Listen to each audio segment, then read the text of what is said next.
মা আনোয়ারকে ফোনে পাইছেন? সেটা দিয়ে তোমার দরকার কি? তুমি রুম থেকে বাইরে আসছো কেন? যাও। মাম্মা ওই যে আনোয়ারের খোঁজ পাইছেন নাকি সেটা জানার জন্য আসছিলাম। এটা হলো আমার কপাল, একজনের ঘরে ঢুকছে দেখে আরেকজনের বাইরে হয়ে যাইতে হয়েছে। বুঝতে পারতেছি আম্মা আপনার কষ্ট হইতেছে। কিছুই বুঝতে পারতেছো না। যেদিন তোমার বড় ছেলের বিয়েতে ছোট ছেলে থাকবে না, সেদিন বুঝবা মায়ের কষ্ট। তুমি এখন যাও তো। আমি আপনাকে পানি এনে দিব। আমার কিচ্ছু লাগবে না, তুমি যাও।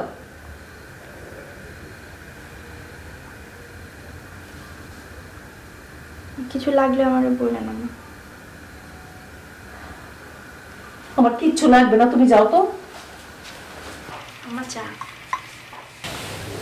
আমি তো জানি না আপনি কয় চামচ চিনি খান, আন্দাজ মতো নিয়ে আসছি।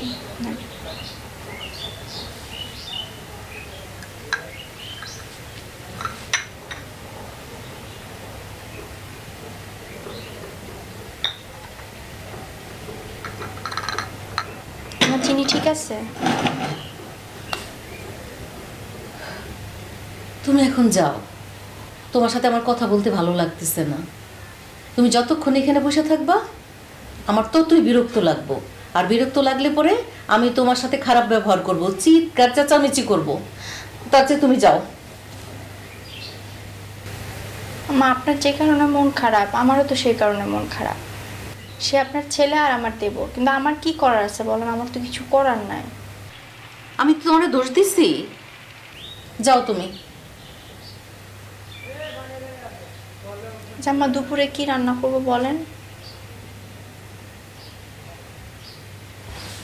আমি রোজা, দুপুরে আমি কিছুই খাবো না।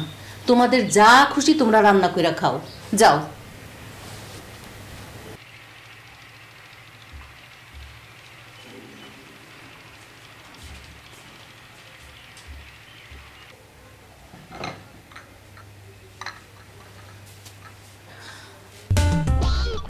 আম্মা আসবো? আচ্ছা ঠিক আছে, আমি পরে আসি। না না, আসো।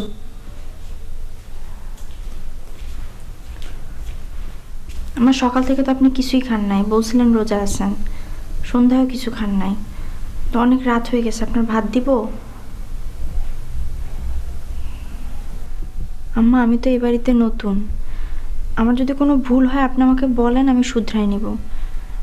আমি তো আপনার মেয়ে হতে আসছি। আম্মা আপনি আমার সাথে কথা বলতেছেন না, আমার না ভাল লাগতেছে না, খুব খারাপ লাগতেছে।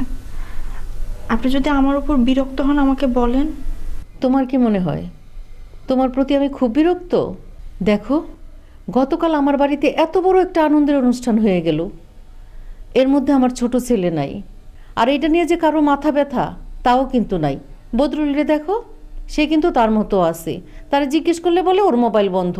আরে মোবাইল বন্ধ তো কি হয়েছে, তুই অন্যভাবে একটু খোঁজ নে। না, সে তার মতো আছে। আমি হয়তোবা আপনার মনের অবস্থাটা বুঝতে পারতেছি না, কিন্তু আম্মা আমার মন বলতেছে আপনার ছোট ছেলের কিচ্ছু হয় নাই, ও সুস্থ আছে, যেখানে আছে ভালো আছে। এটা আমার মন থেকে বলতেছি আম্মা। দেখেন ও চলে আসবে, আপনি খাওয়া দাওয়া ঠিক মতো করেন, টেনশন করেন না, ও চলে আসবে আম্মা। আমি কি আপনার খাবারটা দিব এখন? না, আমি নামাজ পড়া খাবো। জি। এই শোনো, আম্মা বদরুল আসছে? না, ফোন করছিল, আসতে রাত হবে। এখন বিয়ে করছে, ওরে বলবা তাড়াতাড়ি বাসায় ফিরতে, রাত যেন না করে। জি আম্মা।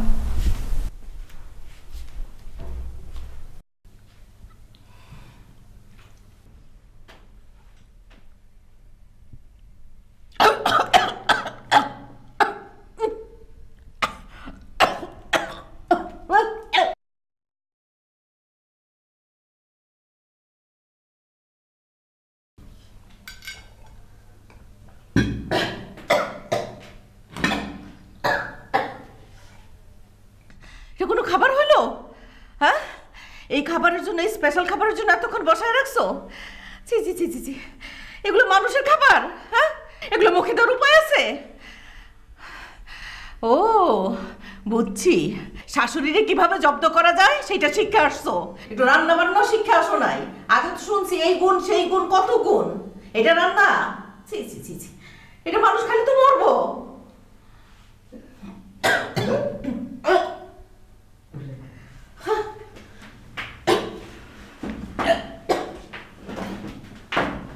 শিখবো থেকে বাপমার কাছে মানুষ হলো তো, বাপমা তো নাই, মামা মামের কাছে মানুষ হয়েছে বাদাইমা। আমার পোলাও যেমন বাদাইমা ধরে আনছে একটা বাদাইমা।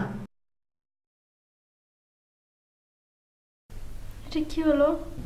আম্মা তো মশলা টশলা একটু কম খায়, ওটাতে মনে হয় সমস্যা হয়েছে।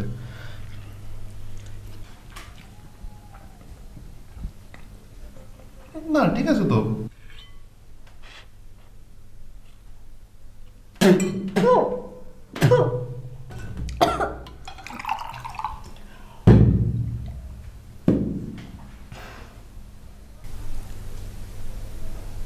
ঠিক আছে এটা? খাওয়া যাচ্ছে তো। তরকারির মধ্যে এত লবণ তারপরে তুমি বলতেছো ঠিক আছে? আচ্ছা ঠিক আছে, খাও খাও।